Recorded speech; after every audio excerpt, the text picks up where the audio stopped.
This book was generated using Speakter's AI voices. You can create human-like voiceovers in over 50 languages. The warm Kentucky sun beat down on the sprawling Shelby farm, its rays dancing across the lush fields where slaves toiled, their backs bent under the weight of their labor.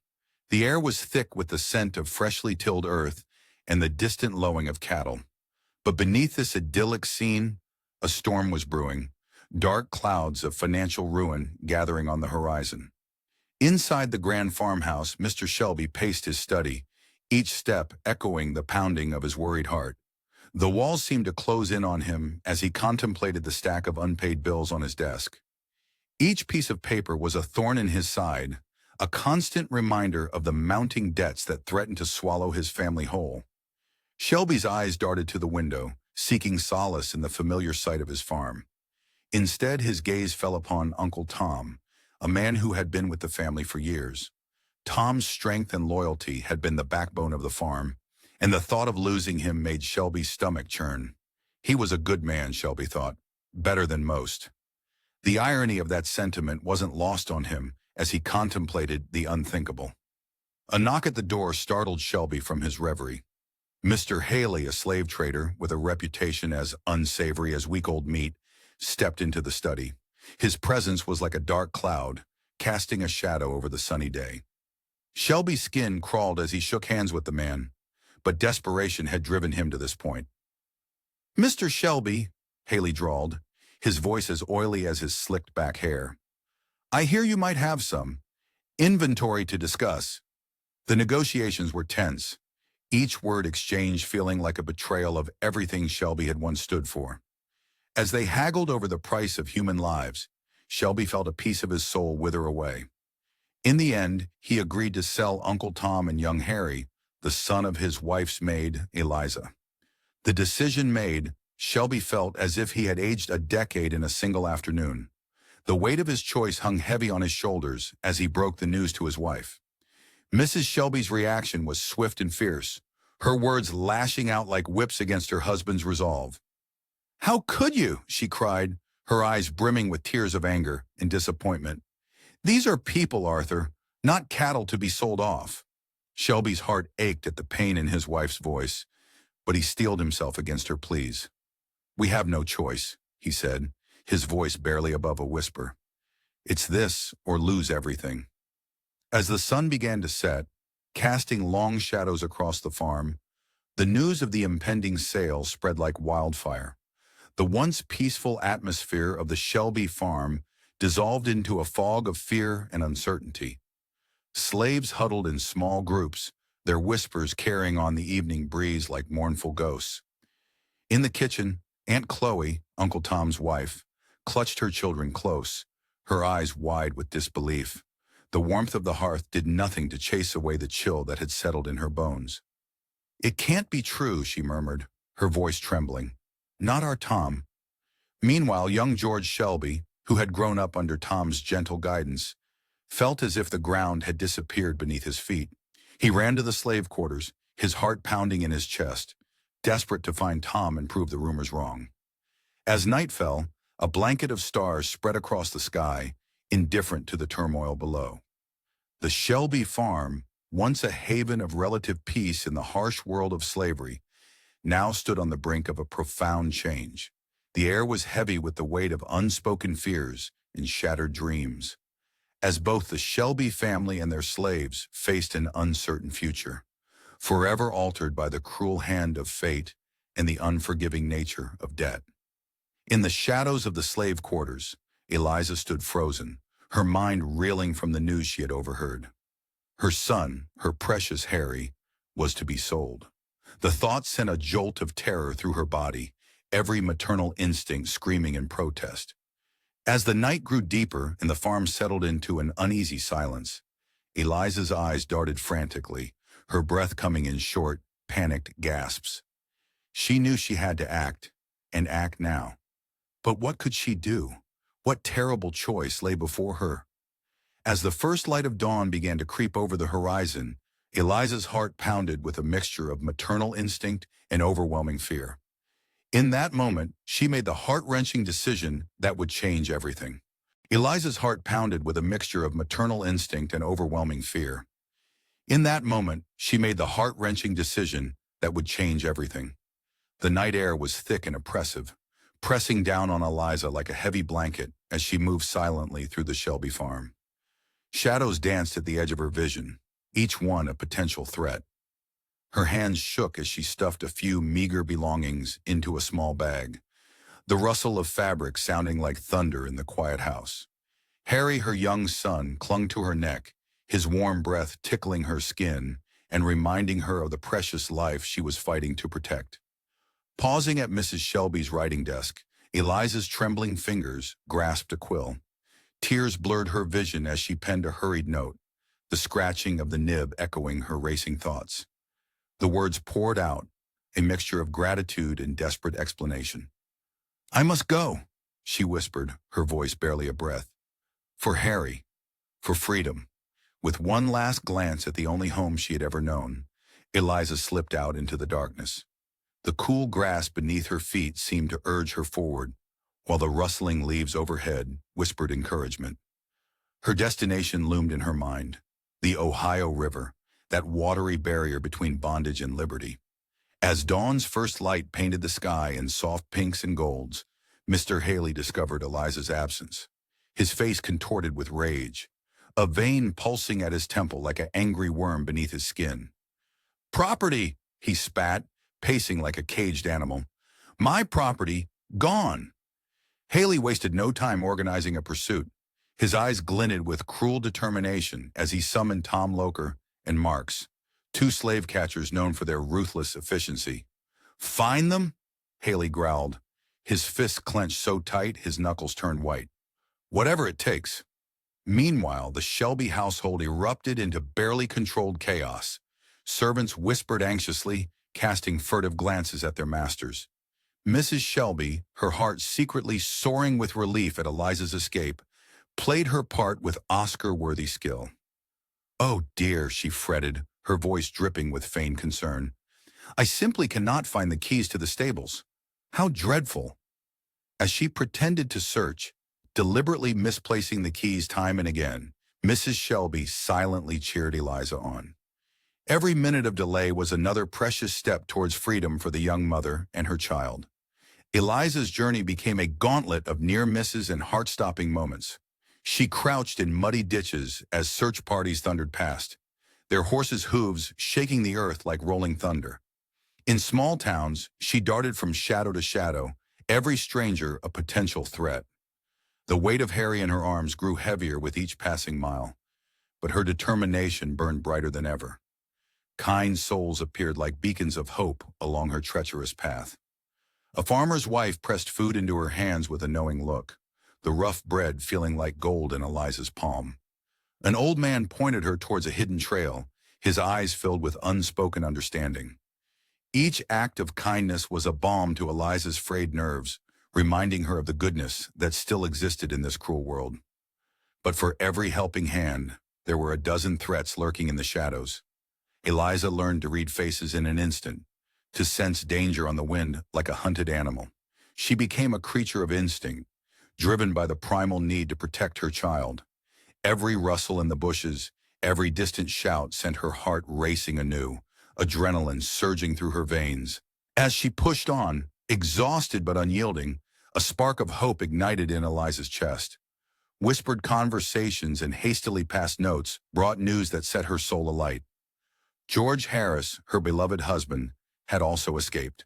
He too was making his way north, chasing the same dream of freedom that propelled Eliza forward.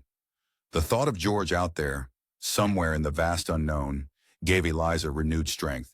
With every step, she imagined their paths drawing closer, converging on a future where they could be a family without fear. It was a fragile hope, as delicate as a soap bubble caught in a storm, but it was enough to keep her going when her body screamed for rest. As night fell once more, Eliza found herself on the banks of the Ohio River. The water stretched before her, dark and forbidding, a final obstacle between slavery and freedom. The current gurgled and swirled, as if taunting her with its power. But in her mind's eye, she could see George on the other side, arms outstretched, waiting to embrace her and Harry. With that vision burning bright in her heart, Eliza took a deep breath, the cool night air filling her lungs. She stood at the water's edge, her toes sinking into the muddy bank. Harry whimpered softly, sensing his mother's tension. Eliza hugged him close, whispering words of comfort. As she prepared to face whatever challenges the river and the future might bring, a sound froze her in place. Voices rough and angry carried on the wind. The slave catchers were closing in. Eliza's heart hammered in her chest as she realized the terrible choice before her: to plunge into the icy waters and risk everything, or to surrender and condemn her son to a life of chains. As the voices grew louder, time seemed to stand still. What would she do? The air hung heavy with sorrow, thick as molasses and just as suffocating. Uncle Tom stood before his family, his broad shoulders slumped under the weight of impending separation. Aunt Chloe's eyes glistened with unshed tears, her hands trembling as she clutched their children close. The cabin, once a haven of warmth and laughter, now felt like a tomb.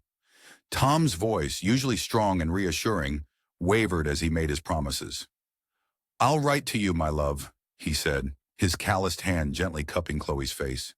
The roughness of his skin contrasted sharply with the softness of her cheek, wet with silent tears. "And we'll pray for the day when we're together again, free and happy." The children clung to their father's legs, their small faces etched with confusion and fear. Tom knelt down, gathering them in his arms one last time. He breathed in their familiar scent, a mix of soap, earth, and innocence, committing every detail to memory. Mr. Haley watched the scene with impatience, jangling the shackles in his hands. The sound cut through the air like a knife, a harsh reminder of the reality that awaited. With a heavy heart, Tom allowed himself to be bound, the cold metal biting into his wrists. Each clink of the chains seemed to echo the breaking of his family's heart. As they began their journey southward, the Mississippi River stretched before them like a great muddy serpent. The steamboat chugged along, its rhythmic churning a counterpoint to the ache in Tom's heart. The deckboards creaked beneath his feet, each step taking him further from everything he loved. Yet even in these dire circumstances, Tom's inherent goodness began to shine through, like the first rays of sun after a storm. It was on the crowded deck that Tom first encountered young Jim, a boisterous white boy with a mop of unruly hair and a penchant for mischief. Despite the chains that bound him, Tom found himself smiling at the child's antics, a spark of joy kindling in his chest. Fate, however, had other plans. One moment, Jim was leaning over the railing, pointing excitedly at something in the water. The next, a cry of terror split the air as the boy tumbled overboard. Without hesitation, Tom acted. With a strength born of desperation, he broke free of his bonds and dove into the churning waters. The river fought him, its currents threatening to pull them both under. The muddy water filled Tom's nose and mouth, but he pushed on, his eyes fixed on Jim's thrashing form. With a final burst of energy, he reached the boy, pulling him close and fighting their way back to the surface. As they were hauled back onto the deck, sputtering and gasping, a hush fell over the crowd. Even Mr. Haley, his face a mask of disbelief, seemed to see Tom in a new light. The commodity had become a hero, and the lines between slave and savior blurred. As the journey continued, Tom's path crossed, with others bound for the slave markets of the South. Among them was Lucy, a young woman whose anguished cries echoed through the night. Tom found her huddled in a corner, her arms empty where a child should have been. "They took my baby," she sobbed, her words barely audible. "Sold him away like he was nothing more than a sack of grain." The raw pain in her voice was like a physical blow, making Tom's own heart ache anew. Tom's heart broke for her. He sat beside Lucy, his presence a silent comfort in the face of unimaginable loss. As the night wore on, he spoke softly of faith and hope, his words a balm to her raw grief. The gentle lapping of the river against the boat's hull provided a soothing backdrop to their quiet conversation. It was during these quiet moments that Tom caught the attention of George, a young man whose kind eyes held a spark of curiosity. Impressed by Tom's quiet strength and dignity, George took it upon himself to help Tom improve his reading and writing skills. Under the soft glow of lantern light, they would huddle together, George patiently guiding Tom's hand as he formed letters and words. For Tom, each new skill was a small victory, a step towards a future he could only imagine. The scratch of pencil on paper became a sound of hope, a quiet defiance against the chains that bound him. Despite the hardships that surrounded him, Tom's faith remained unshaken. In stolen moments of solitude, he would pull out his well-worn Bible, its pages a source of comfort and strength. His rich, deep voice would rise in hymns of praise and supplication, the melodies carrying across the water, touching hearts and stirring souls. As the journey neared its end, Tom had become more than just another slave being transported south. His quiet strength and unwavering dignity had touched those around him, planting seeds of doubt in minds that had never before questioned the institution of slavery. Passengers and crew members alike found themselves drawn to Tom, their curiosity piqued by this man who faced adversity with such grace. In the hushed conversations that followed, the first tentative questions about the morality of slavery began to take root, a subtle shift that would ripple outward long after the journey's end. As the steamboat rounded a bend in the river, Tom's thoughts turned to Eliza and her young son, Harry. He wondered about their fate, hoping against hope that they had found safety. Little did he know that at that very moment, miles away, Eliza and Harry were facing their own perilous journey. They had finally reached the banks of the Ohio River, their path to freedom tantalizingly close, yet fraught with danger.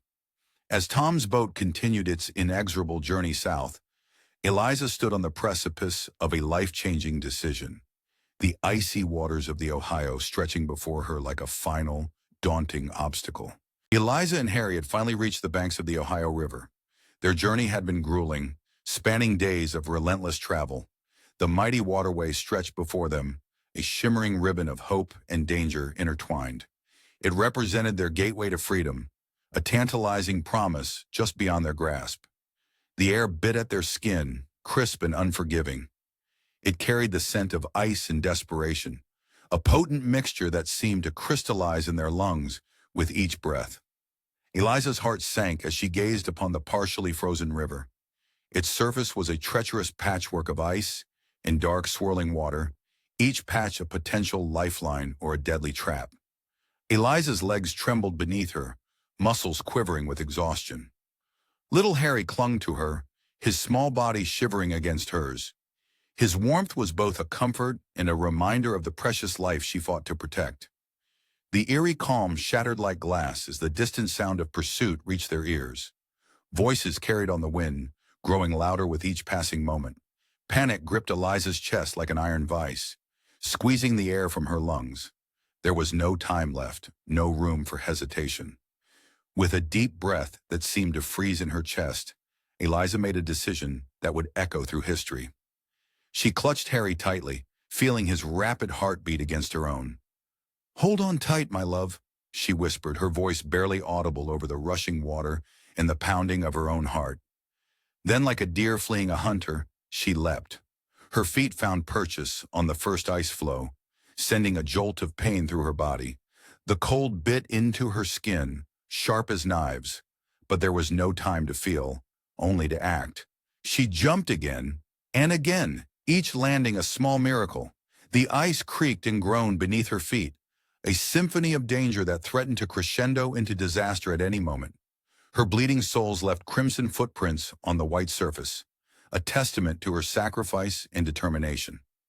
Harry whimpered, his face buried in her neck, but Eliza couldn't comfort him.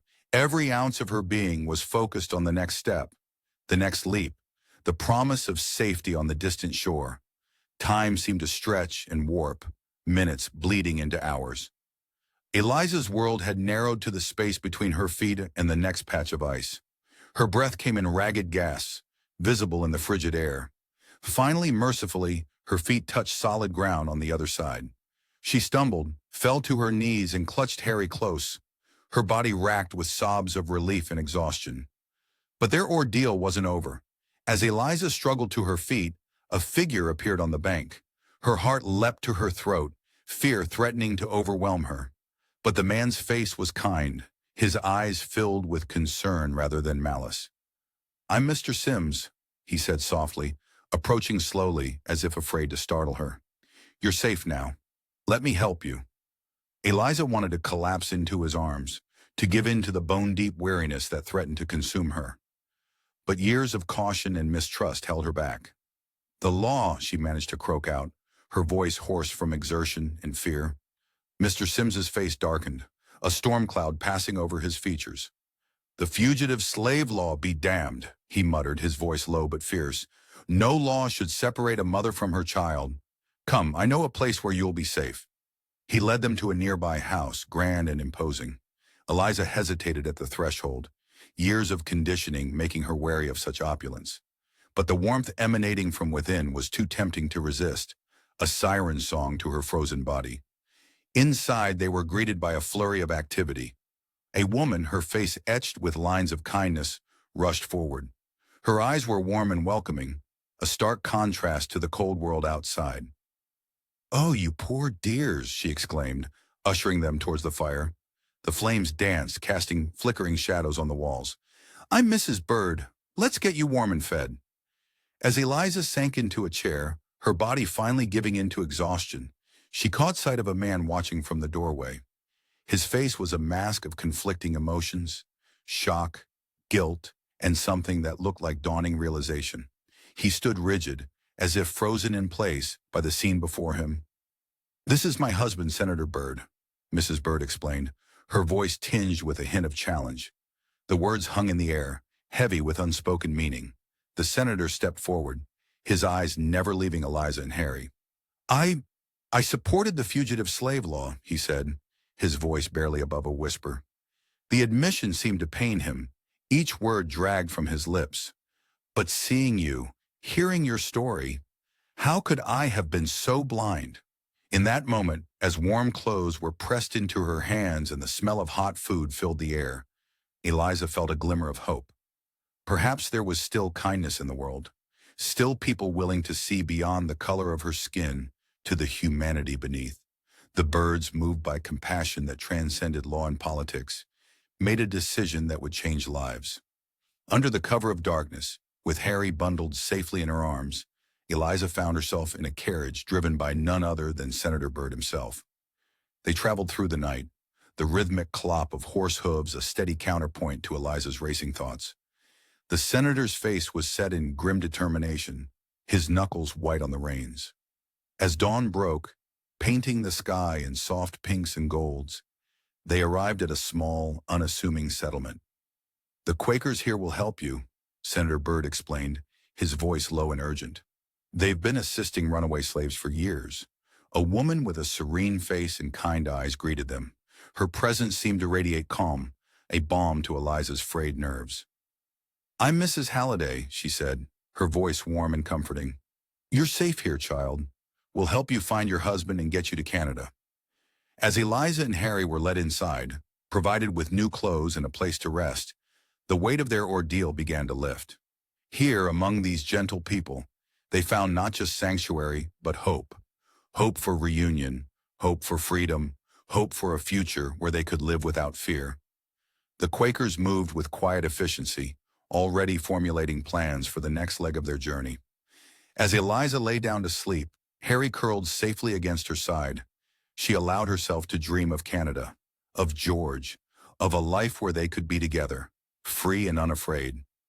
With that comforting thought, she drifted off into a deep, peaceful sleep, the first she'd had in what felt like a lifetime. But as she slept, unaware, a new chapter was beginning elsewhere. On a steamboat chugging along the river, its paddle wheels churning the murky waters, a familiar figure stood at the railing. Tom's calloused hands gripped the warm metal as his eyes scanned the shoreline, unaware of how close he had come to crossing paths with Eliza and Harry, and how their fates were about to intertwine once more. The steamboat chugged along, its paddle wheels churning the murky waters with a rhythmic splash. Tom stood at the railing, his calloused hands gripping the warm metal as his eyes scanned the shoreline. The air hung thick with humidity, pressing down on him like a heavy blanket. The relentless sun beat down on the deck, its rays reflecting off the river in a blinding dance. Passengers milled about, their voices a low hum beneath the boat's constant rumble. They sought refuge from the heat in whatever shade they could find. fanning themselves with newspapers or handkerchiefs. The scent of the river mingled with the sharp tang of sweat and the sweet aroma of magnolias from the passing banks. Amidst the bustle, a flash of golden curls caught Tom's eye. A young girl, no more than 5 or 6 years old, darted between the legs of adults, her laughter ringing out like tiny bells. Her name was Eva St. Clare, though Tom didn't know it yet. She was a vision of innocence, her white dress billowing in the river breeze as she played, oblivious to the watchful eyes of her fellow passengers. Suddenly, time seemed to slow. Eva, in her carefree dance, stumbled too close to the edge. Tom's heart leaped into his throat, pounding so hard he could feel it in his ears. He watched, frozen in horror, as her small form toppled over the railing. Without a second thought, he plunged into the treacherous waters after her. The Mississippi was a hungry beast, its currents threatening to swallow them both. The cold shock of the water stole Tom's breath, but he fought against the panic rising in his chest. His powerful arms cut through the water, his eyes fixed on the splash of white that was Eva's dress. He reached her just as she was going under, scooping her into his arms and fighting against the river's pull. Gasps and shouts erupted from the deck as Tom emerged. Eva clutched tightly to his chest. Hands reached down to help them aboard, and Tom found himself face to face with a man whose eyes shone with gratitude and awe. This was Augustine St. Clare, Eva's father and a wealthy New Orleans plantation owner. "Papa! Papa!" Eva cried, throwing her arms around her father's neck. Water dripped from her golden curls, leaving dark patches on Augustine's fine coat. "The kind man saved me." Augustine's gaze never left Tom as he held his daughter close. There was something in the way Tom carried himself, a quiet dignity that spoke volumes. "What's your name, friend?" Augustine asked, his voice thick with emotion. "Tom, sir," came the humble reply, Tom's chest still heaving from the exertion. Eva, still dripping from her ordeal, wiggled free from her father's embrace and approached Tom. Her tiny hand reached out, touching his arm with a gentleness that belied her years. "Thank you, Tom," she said, her eyes wide with wonder. The connection between Tom and Eva was instant and profound, like two kindred spirits recognizing each other across the vast expanse of circumstance that separated them. Augustine watched this exchange, a plan already forming in his mind. As the steamboat docked in New Orleans, Augustine made his decision. He approached Haley, Tom's current owner, and struck a deal. Tom would come to live at the St. Clare mansion, a twist of fate that would change everything. The St. Clare home rose before Tom like a palace, its white columns gleaming in the southern sun. Inside, the air was cool and sweet with the scent of magnolias. Tom's eyes widened as he took in the opulent furnishings, the glittering chandeliers, the plush carpets beneath his feet. Each step felt like sinking into a cloud, so different from the hard-packed earth he was used to. Augustine led the way, introducing Tom to the household. There was Marie, Augustine's wife, reclining on a chaise lounge with a hand draped dramatically across her forehead. Her eyes barely flickered in Tom's direction, more interested in her own imagined ailments than in the new arrival. The silk of her dress rustled softly as she shifted, the only acknowledgement of Tom's presence. "And this," Augustine said, gesturing to a stern-looking woman with sharp features, "is my cousin, Miss Ophelia, all the way from Vermont." Miss Ophelia nodded curtly, her lips pressed into a thin line as she assessed Tom. The contrast between her rigid posture and Augustine's easygoing manner was stark, like night and day existing side by side. Her crisp, no-nonsense attire seemed out of place in the languid southern heat. But it was Eva who truly made Tom feel welcome. She flitted about him like a butterfly, peppering him with questions and showing him every nook and cranny of her world. Her enthusiasm was infectious, and Tom found himself smiling more than he had in years. He was assigned as Eva's personal attendant, a position that afforded him more freedom than he had ever known in slavery. As the days passed, Tom marveled at the luxury surrounding him. The soft beds, the abundant food, the laughter that echoed through the halls. It was all so different from the life he had known. Yet even as he settled into this new routine, his thoughts often drifted back to his family in Kentucky. The ache of separation was a constant companion, a bittersweet reminder of the life he had left behind. In quiet moments, Tom would close his eyes and picture the faces of his wife and children. He could almost hear their voices, feel the warmth of their embraces. He held on to hope that one day somehow he would see them again. For now he found solace in Eva's innocent friendship and in the knowledge that, for the moment at least, his fate had taken an unexpected turn for the better. As night fell on his first day in the St. Clare home, Tom stood by the window of his new room. The sounds of the city drifted up from the streets below, a symphony of voices, hooves, and distant music. The moon hung low in the sky, casting a silvery glow over the garden. Tom's heart swelled with a mixture of gratitude and longing. He had found a measure of peace in this grand house, but as he gazed at the stars twinkling above, he couldn't shake the feeling that this was just the beginning of a much longer journey. What challenges and triumphs lay ahead in this world of relative comfort? Only time would tell. Tom found himself in a world of relative comfort at the St. Clare home. It was a stark contrast to his previous life, yet the invisible chains of slavery still bound him. The opulent surroundings, with their polished mahogany and gleaming silver, seemed to mock the very concept of bondage. But Tom could feel the weight of his status with every step he took on the plush carpets. As days melted into weeks, Tom's heart was inexorably drawn to little Eva. The child was a beacon of light in the household, her presence as warm and comforting as the southern sun. Her golden curls bounced with each step, catching the light like a halo as she skipped through the halls. Her laughter, pure and melodious, seemed to have the power to soften even the hardest of hearts. Tom often found solace in Eva's company, sitting with her in the lush garden where the heady scent of magnolias hung thick in the air. The fragrance mingled with the earthy smell of well-tended soil as Tom's deep, resonant voice brought the words of his worn Bible to life. Eva would listen, her blue eyes wide with wonder and curiosity. "Uncle Tom," she'd ask, her small hand resting on his arm, "why does God allow suffering?" The innocence of her questions would send ripples through Tom's faith, like pebbles dropped in still water. He'd pause, feeling the weight of the world in her simple query, and find his beliefs challenged and ultimately strengthened in his search for answers. The St. Clare family was a tapestry of complex personalities, each thread weaving a unique pattern into the fabric of Tom's new life. Augustine, the master of the house, was a man of contradictions. His wit sparkled like the crystal decanters he was so fond of, sharp and intoxicating. But beneath his carefree exterior lay a troubled soul, and Tom often caught glimpses of Augustine's inner turmoil, especially when discussions turned to the morality of slavery. Marie, Augustine's wife, was a constant source of dramatic flair in the household. She flitted through the rooms like a restless ghost, her complaints echoing off the walls.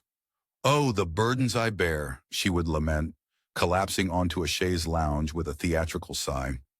Servants would scurry to attend to her imagined ailments, their faces masks of practiced concern.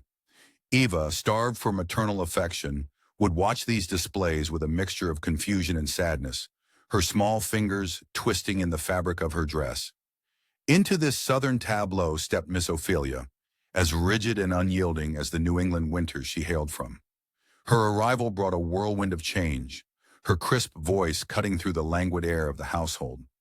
Augustine, with a mischievous glint in his eye that spelled trouble, presented her with Topsy, a young slave girl as wild and untamed as a spring storm.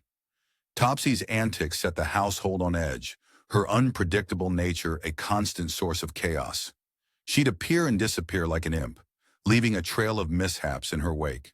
But Tom saw beyond the mischief to the hurt child beneath, recognizing the pain that fueled her actions. Slowly, under Miss Ophelia's stern but increasingly gentle guidance, Topsy began to bloom like a flower reaching for the sun, her transformation a testament to the power of patience and understanding. As the seasons turned, painting the world outside in a kaleidoscope of colors, Tom's influence spread through the household like roots seeking water. His unwavering faith and quiet strength became a cornerstone for many, especially Augustine. Late into the night, their voices would drift from the study, deep in discussion about the very foundations of their society. "Tom," Augustine would say, swirling brandy in his glass, the amber liquid catching the lamplight, "how do you reconcile your faith with the world we live in?" And Tom, with patience born of years of hardship, would share his wisdom, planting seeds of change in fertile soil. The other slaves in the household moved through their days like actors on a stage, each playing their part in the complex drama of plantation life. Adolphe, Augustine's valet, preened and strutted, imitating his master's mannerisms with uncanny accuracy. His affected airs were both amusing and slightly unsettling, a funhouse mirror reflection of the man he served. Rosa, the pretty housemaid, flirted and flounced, using her charms as both shield and weapon in the delicate dance of plantation politics. Her laughter, tinged with a hint of desperation, would ring out in the kitchen, a stark reminder of the precarious nature of their existence. Through it all, Tom observed the casual cruelties of the slave system. Even in this relatively kind household, the stark reality of their bondage was never far from view. In quiet moments, Tom would close his eyes, his lips moving in silent prayer for a world he could scarcely imagine, but fervently hope for. The weight of his chains, though invisible, pressed heavily upon his soul.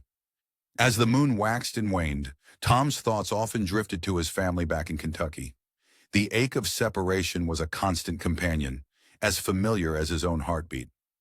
In stolen moments, with Eva's eager assistance, he would pen letters home, each word a bridge across the miles that separated him from his loved ones. The scratch of pen on paper was a soothing sound, a tangible link to those he held dear. One day, he would whisper to himself as he sealed each envelope, the wax warm and pliable under his fingers. One day I'll be free to return. And with that hope burning bright in his heart, Tom would face each new day, his faith a beacon guiding him through the uncertain waters of his life as a slave in the St. Clare home. As the sun dipped below the horizon, painting the sky in hues of orange and purple, an unsettling stillness fell over the plantation. The air grew thick with an inexplicable tension, as if the very atmosphere sensed an impending change. Tom, standing on the veranda, felt a chill run down his spine, despite the lingering warmth of the day. Something was coming, something that threatened to shatter the delicate balance of their lives. Little did he know, a dark cloud was about to descend upon the St. Clare household, bringing with it a storm that would test the limits of his faith and resilience. A dark cloud descended upon the St. Clare household. Eva's health began to deteriorate rapidly, casting a pall over the once vibrant home. The air grew thick with worry, as if the very walls held their breath, waiting and watching as the little girl's strength ebbed away like sand through an hourglass. Eva's golden curls, once bouncing with the exuberance of youth, now lay limp against her porcelain skin. Her blue eyes, though dulled by illness, still sparkled with an inner light that seemed to grow brighter as her body weakened. It was as if her spirit, knowing its time was short, burned all the more fiercely. One warm afternoon, the scent of magnolias heavy in the air, Eva gathered the household slaves in the garden. The cicadas hummed a somber melody as she stood before them, her small frame swaying slightly in the breeze. With trembling hands, she began to distribute locks of her golden hair as keepsakes. "Please," she implored, her voice soft yet clear as a bell. "Be good. I want to see you all in heaven." Tears glistened in her eyes, mirroring those that now flowed freely down the cheeks of the assembled slaves. Even the most hardened among them felt their hearts crack open at Eva's words and gesture. Tom, ever faithful, became a constant presence at Eva's bedside. Their conversations deepened, exploring the realms of faith and the mysteries of the afterlife. Tom found both solace and sorrow in Eva's growing spirituality, like watching a butterfly emerge from its chrysalis. Beautiful, yet destined for a brief flight. "Tom," Eva whispered one day, her small hand engulfed in his large calloused one. "Do you think the angels will let me watch over you?" Tom's voice cracked as he replied, his eyes brimming with unshed tears. "I'm sure they will, Miss Eva. You'll be the brightest angel up there, shining down on us all." Eva's concern extended beyond the slaves to her own family. She pleaded with her father to free his slaves, particularly Tom. St. Clare, his heart heavy with the weight of impending loss, found himself unable to deny his dying daughter anything. "Papa," Eva said, her voice barely above a whisper, "promise me you'll free Tom. He deserves to be happy." St. Clare nodded, tears streaming down his face like rain on a window pane. "I promise, my sweet girl. I promise." As Eva's final days approached, she became a beacon of love and reconciliation. She brought her often quarreling parents together, urging them to love each other more deeply. Her words were like a soothing balm, easing old wounds and fostering a tentative peace between the couple. Even in her weakened state, Eva continued to challenge those around her, pushing them to see beyond the color of skin and the bonds of slavery. Her unwavering belief in equality and love stood in stark contrast to the world she was leaving behind, like a single candle flame pushing back the darkness. On her deathbed, surrounded by her grieving family and the slaves who had come to love her, Eva's face suddenly lit up with a radiant smile. Her eyes, though glazed with fever, seemed to focus on something beyond the room, something beautiful and wondrous. "Oh, the angels," she breathed, her voice filled with awe. "They're so beautiful, and it's so peaceful there." With those words, Eva slipped away, leaving behind a profound silence broken only by the soft sobs of those who loved her. The room seemed to grow colder, as if the warmth of Eva's presence had been extinguished like a candle flame. The impact of Eva's death rippled through the household like a stone thrown into a still pond. Tom, heartbroken, found solace in his faith and the belief that Eva was now in a better place. He clung to the memory of her kindness like a drowning man to a life raft. St. Clare fell into a deep depression, questioning everything he had ever believed. The loss of his daughter left a void that seemed impossible to fill, a chasm in his heart that threatened to swallow him whole. Miss Ophelia, moved by Eva's pure heart, began to examine her own prejudices. She looked at Topsy with new eyes, seeing not just a troublesome slave girl, but a child in need of love and guidance. The change in her demeanor was subtle but significant, like the first green shoots of spring after a long, hard winter. Marie, Eva's mother, reacted in her typical, self-centered manner. She used her daughter's death as a means to garner attention for herself, her dramatic displays of grief more performance than genuine sorrow. Her wails echoed through the house, a discordant counterpoint to the quiet grief of the others. The slaves mourned deeply, having lost not just a young mistress, but a true friend, an advocate. They clutched the locks of golden hair Eva had given them, treasuring these mementos of a child who had seen their humanity when so many others failed to do so. As night fell on the St. Clare household, a somber quiet settled over the rooms where Eva's laughter had once echoed. The world had lost a bright light, but the glow of her love and compassion continued to shine in the hearts of those she left behind. The house seemed to hold its breath, as if waiting for something. In the stillness of the night, a floorboard creaked, and a shadow moved across the wall. The once lively mansion stood eerily quiet, its halls echoing with the ghostly remnants of Eva's laughter. What secrets did these walls now hold? What whispers of the past would haunt the dawn? The once lively mansion stood eerily quiet, its halls echoing with the ghostly remnants of Eva's laughter. Sunlight filtered through dusty windows, illuminating particles that danced in the air, like memories refusing to settle. St. Clare spent hours in his study, the scratch of his quill on paper the only sound breaking the oppressive silence.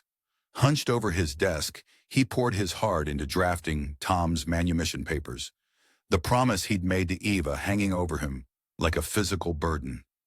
As days melted into weeks, the grief-stricken master found himself drawn to Tom's unwavering faith.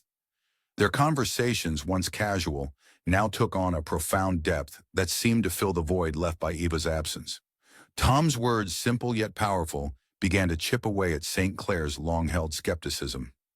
One evening, as the setting sun painted the sky in hues of orange and purple, St. Clare's voice barely rose above a whisper.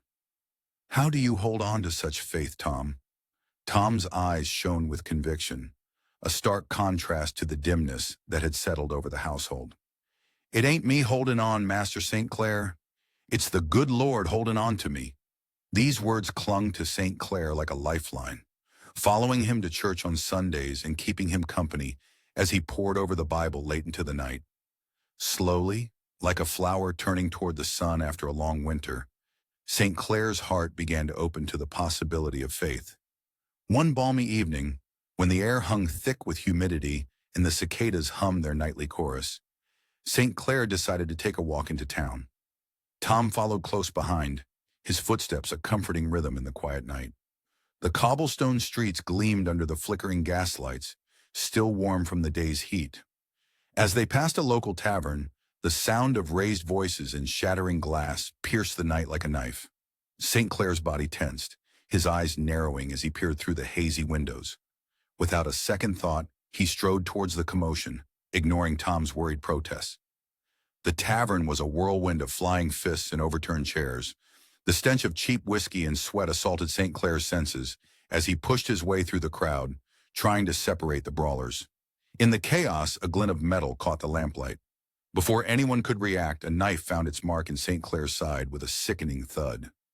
Time seemed to slow, the world narrowing to a pinpoint of pain.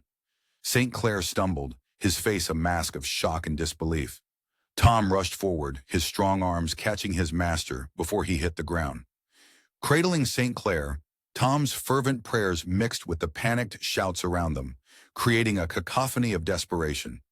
St. Clare's eyes, once clouded with pain, now held a strange clarity. His recent spiritual journey, coupled with Tom's unwavering faith, culminated in this moment of crisis. As his life ebbed away, St. Clare found himself reaching out to a God he'd long doubted, his heart opening in his final moments. "Tom," he gasped, his voice barely audible above the commotion. I need to free you. The papers." But death, ever impatient, didn't wait for signatures or official declarations. With a final, shuddering breath, St. Clare's last wish remained unfulfilled, his eyes growing dim as life slipped away. The news of St. Clare's death hit the household like a thunderbolt, shattering the fragile peace that had settled after Eva's passing. Servants wailed, their cries echoing through the halls like lost souls. Marie, St. Clare's widow, collapsed in a fit of dramatic grief, her sobs punctuated by demands for smelling salts and darker mourning clothes. As the initial shock subsided, a new tension took hold, thick and suffocating as the Louisiana heat. Marie, her eyes red-rimmed but calculating, began to speak of settling the estate. Her words fell like hammer blows on the hearts of the slaves, each syllable a nail in the coffin of their hopes.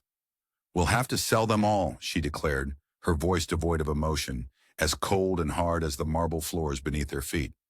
"It's the only way to manage our debts." Miss Ophelia, her face pale with disbelief, pleaded with Marie. "But surely you must honor Augustine's wishes. He wanted to free Tom, at the very least." Marie's laugh was brittle, like ice cracking on a frozen pond. "Wishes? We're dealing with reality now, Ophelia. I have my future to consider." As the argument raged on, Tom stood silent, his faith a shield against the storm of uncertainty that threatened to engulf him. He thought of St. Clare's last moments, of the unfinished manumission papers, of Eva's angelic face. Though his heart ached with the weight of loss and fear, his spirit remained unbroken, a beacon of hope in the darkness that had descended upon the household. In the days that followed, a pall settled over the house, as heavy and oppressive as the summer heat. Adolphe and Rosa, once secure in their positions, now faced an uncertain future, their whispered conversations tinged with fear. The other slaves moved like shadows, their eyes darting nervously whenever Marie passed by, her presence a constant reminder of their precarious situation. As the sun set on another day of uncertainty, Tom found himself gazing out at the sprawling fields beyond the mansion. The weight of his unresolved fate pressed down on him, yet a small spark of hope flickered in his heart. Little did he know that fate was about to take a cruel turn, thrusting him into a world far removed from the relative comfort of the St. Clare household.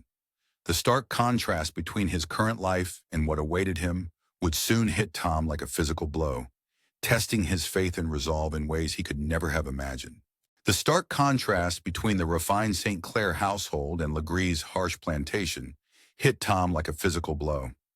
As he and a young woman named Emmeline were transported deep into the Louisiana bayou, the lush greenery gave way to a foreboding landscape of swamps and gnarled trees.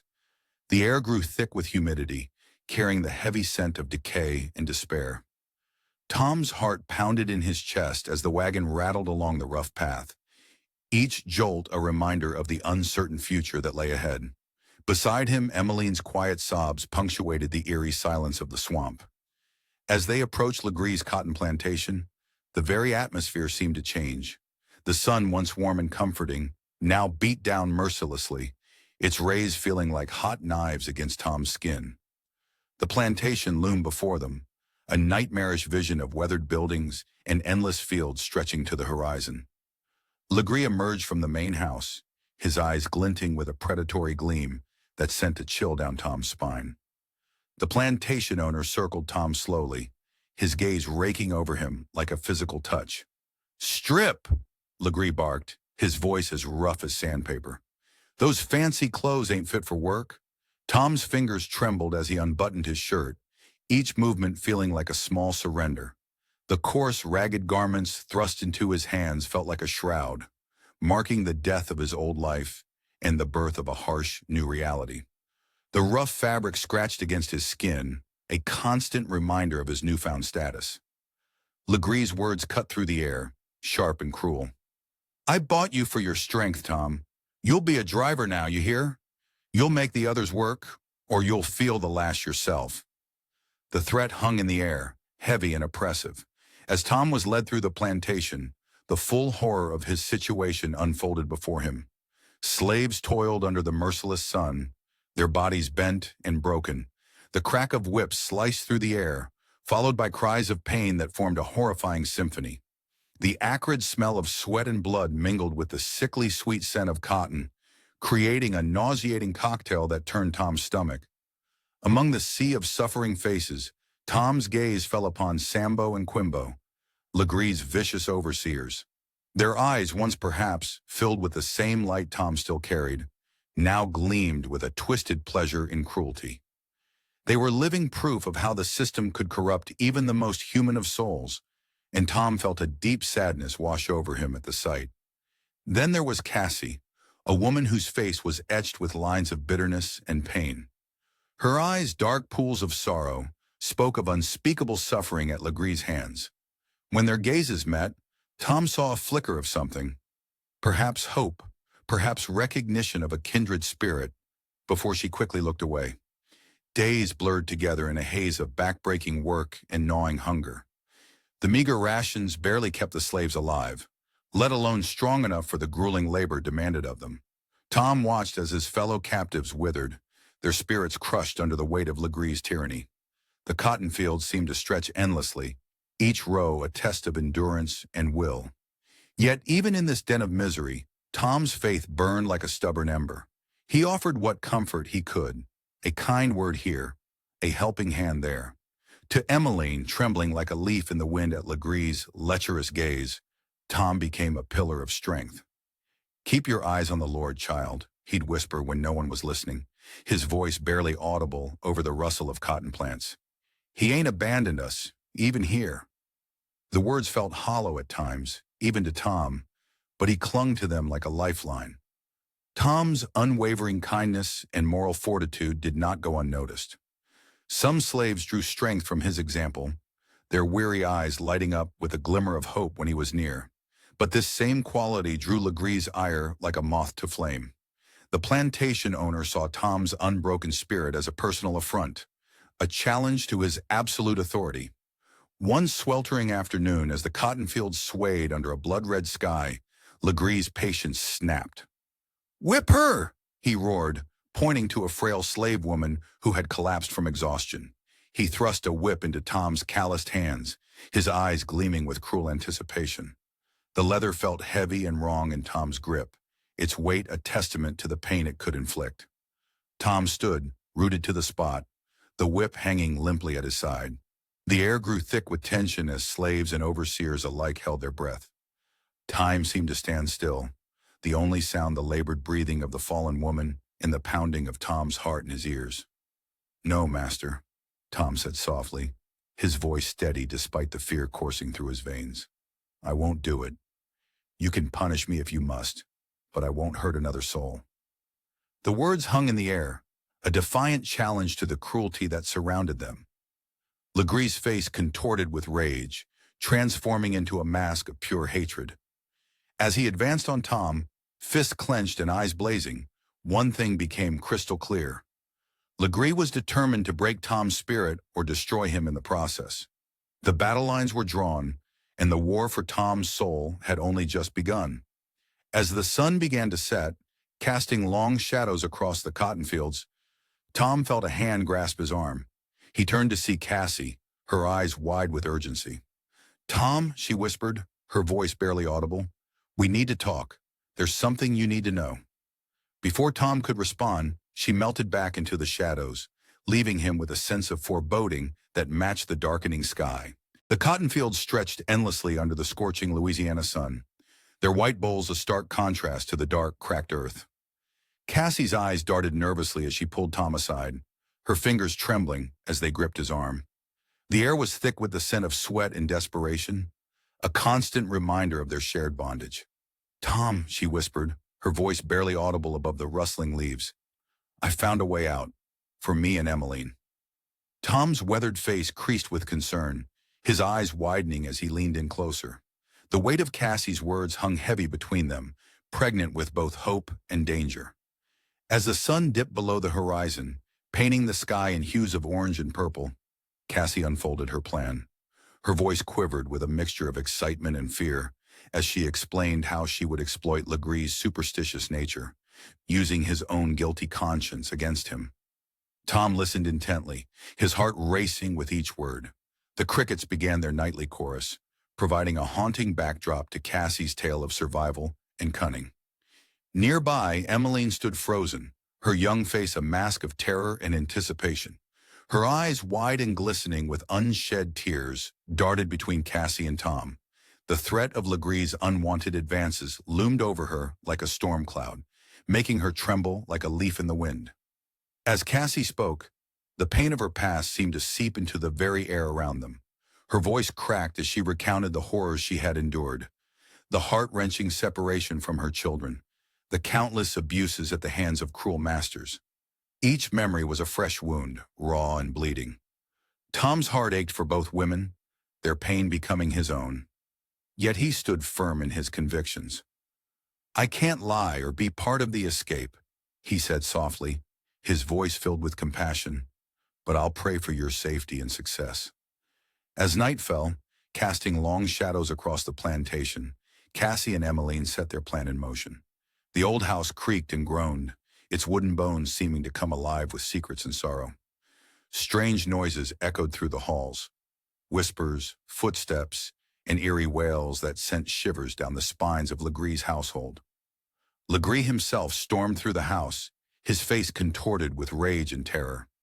The stench of whiskey clung to him like a second skin as he searched every corner, his bloodshot eyes wild with paranoia. Little did he know, the very ghosts he feared were the women he had tormented, now using his own cruelty as a weapon against him. Meanwhile, Tom toiled in the fields, his body aching but his spirit unbroken. The cotton bolls seemed to mock him with their softness as his calloused hands worked tirelessly. He often stepped in to take punishments meant for weaker slaves, his back a canvas of scars from Legree's whip. Yet with each act of kindness and sacrifice, Tom's unwavering faith began to touch the hearts of those around him. Even Sambo and Quimbo, Legree's loyal overseers, found their certainties crumbling in the face of Tom's goodness. They watched him with a mixture of confusion and grudging respect, their own beliefs slowly shifting like sand in an hourglass. As days passed, attention on the plantation rose like a suffocating fog. Legree's paranoia grew, his temper more volatile than a rattlesnake. He lashed out at the slightest provocation, and the slaves walked on eggshells, never knowing when his wrath might fall upon them. Through it all, Tom held firm to his promise. He bore the brunt of Legree's increasing frustration, each lash of the whip a test of his resolve. But in his heart, he held on to hope. Hope for Cassy and Emmeline's freedom, and hope for a better future for all. The success of Cassy's plan hung by a thread, balanced precariously on Tom's ability to keep their secret. As Legree's suspicions grew and his questioning became more intense, Tom's faith was pushed to its very limits. Yet he remained steadfast, his silence a shield protecting the fleeing women, and his integrity a beacon in the darkness that surrounded them all. As the chapter drew to a close, the air on the plantation crackled with an almost electric tension. Legree's footsteps echoed through the night, growing closer and more menacing. Tom lay awake, his heart pounding as he heard the unmistakable sound of Legree's angry voice. "Where are they?" Legree's words slurred with drink and rage. "I know you had something to do with this, Tom, and by God, you'll pay for it." The door to Tom's cabin burst open, flooding the small space with harsh lantern light. Tom sat up, his face a mask of calm despite the storm that was about to break over him. Legree's rage boiled over at the escape of Cassy and Emmeline. His suspicions fell heavily on Tom, whom he believed to be involved in their disappearance. The air hung thick and oppressive over the plantation, mirroring the darkness that clouded Legree's mind. The sun beat down mercilessly, turning the fields into a shimmering mirage of heat and despair. Sweat trickled down the backs of the slaves as they worked, their bodies bent under the weight of their labor and the ever-present fear of their master's wrath. Legree stormed across the yard, his boots kicking up dust that swirled around him like a toxic cloud.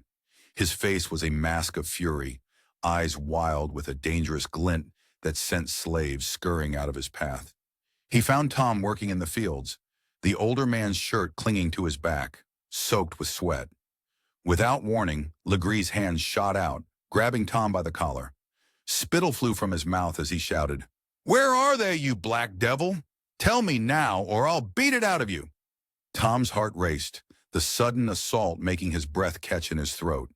But when he spoke, his voice remained steady, a calm in the storm of Legree's anger. "Master Legree, I cannot tell you what I do not know." Legree's eyes narrowed dangerously, his grip tightening on Tom's collar. The veins in his neck bulged as he hissed, "You're lying, Tom. I know you helped them escape. Tell me where they've gone, or so help me God." The tension in the air was palpable, pressing down on them like a physical weight. Tom stood his ground, his faith an unshakable foundation beneath his feet. "I cannot betray those who seek freedom, sir. It goes against everything I believe in." Legree's face turned an alarming shade of purple, his rage a living thing that seemed to radiate from his very pores. He turned to Sambo and Quimbo, who had been watching the exchange with growing unease, their own faces etched with a mixture of fear and reluctant curiosity. "Take this stubborn mule to the barn," Legree spat, his words dripping with venom. "Show him what happens to slaves who defy me." The overseers hesitated, memories of Tom's past kindnesses flashing through their minds. But Legree's glare left no room for disobedience. They led Tom away, their steps heavy with reluctance, the sound of their feet on the dusty ground like a funeral march. In the dim light of the barn, the crack of the whip echoed like thunder, each lash a bolt of lightning that tore through Tom's flesh. The musty smell of hay mixed with the metallic scent of blood, creating a sickening cocktail that hung in the air. Tom's body jerked with each strike, but his spirit remained unbroken. With each lash, he prayed not for himself, but for the souls of those forced to inflict such cruelty. "Lord," Tom whispered through gritted teeth, his voice barely audible over the sound of the whip, "forgive them, for they know not what they do." Hours passed, the light shifting and fading as the sun sank below the horizon. Tom lay broken on the barn floor, his life ebbing away like the last rays of daylight. Word of his condition spread like wildfire across the plantation, carried on hushed whispers and sorrowful glances. Slaves gathered in small groups, their eyes glistening with unshed tears for the man who had shown them nothing but kindness. As fate would have it, George Shelby arrived at the plantation that very day. He had been searching for Tom, hope burning in his chest at the thought of buying back the slave his father had sold years ago. The young man's face paled when he saw Tom's condition, the reality of the situation hitting him like a physical blow. "Oh, Tom," George cried, dropping to his knees beside the dying man. The smell of blood and sweat assaulted his nostrils, making his stomach churn. "What have they done to you?" Tom's eyes fluttered open, a faint smile touching his lips, despite the pain etched into every line of his face. "Young Master George," he whispered, his voice barely audible, like a gentle breeze through dry leaves. "Don't fret for me. I'm going home." George clasped Tom's hand, tears streaming down his face and falling onto Tom's battered skin. "I came to free you, Tom, to take you back home." Tom's gaze seemed to look beyond the barn walls, as if seeing something beautiful in the distance. His voice, though weak, held a note of wonder. "I am free, Master George. My soul is bound for glory." With his last breaths, Tom spoke of his unshakable faith in the heaven that awaited him. He forgave Legree and the overseers, his words of love and compassion touching even the hardest of hearts. The barn, once a place of pain and suffering, seemed to fill with a soft, golden light that had nothing to do with the setting sun. Sambo and Quimbo stood in the corner of the barn, their faces etched with remorse. Tom's forgiveness weighed heavily on their consciences, sparking a change they never thought possible. The whips in their hands suddenly felt like burning brands, and they let them fall to the ground with a dull thud. As Tom's eyes closed for the final time, a sense of peace settled over the barn.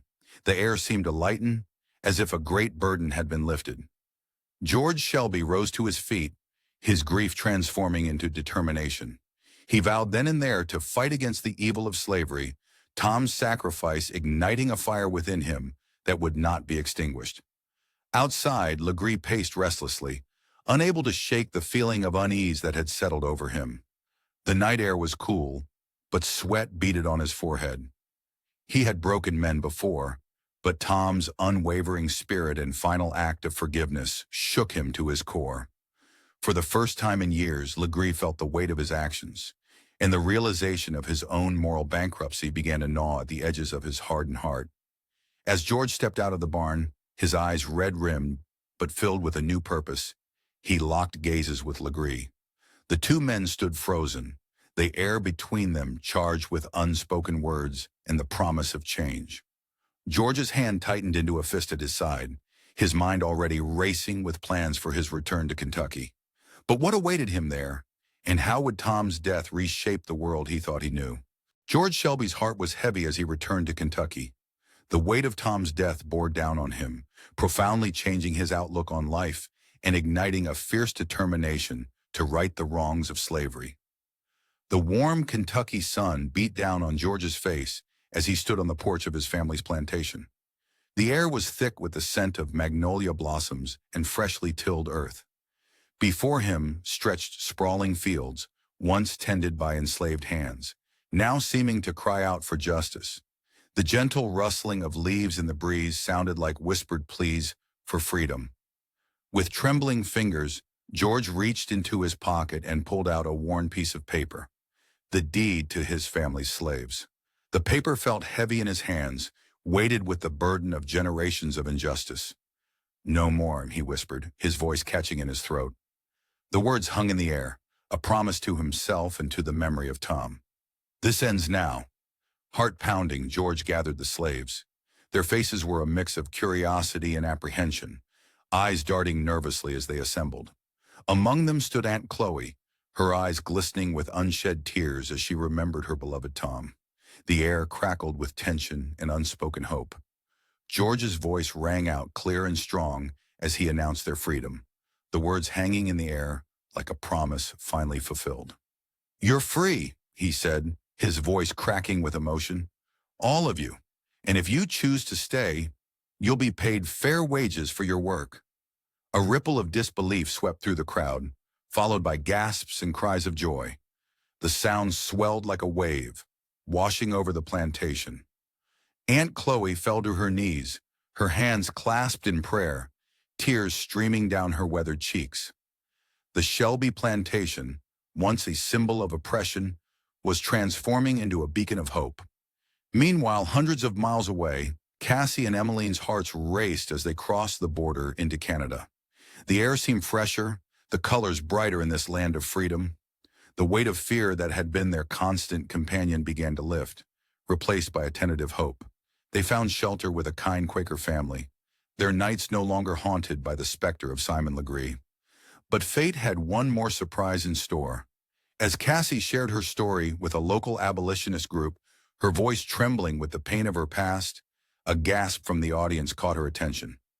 A woman with familiar eyes stepped forward, trembling.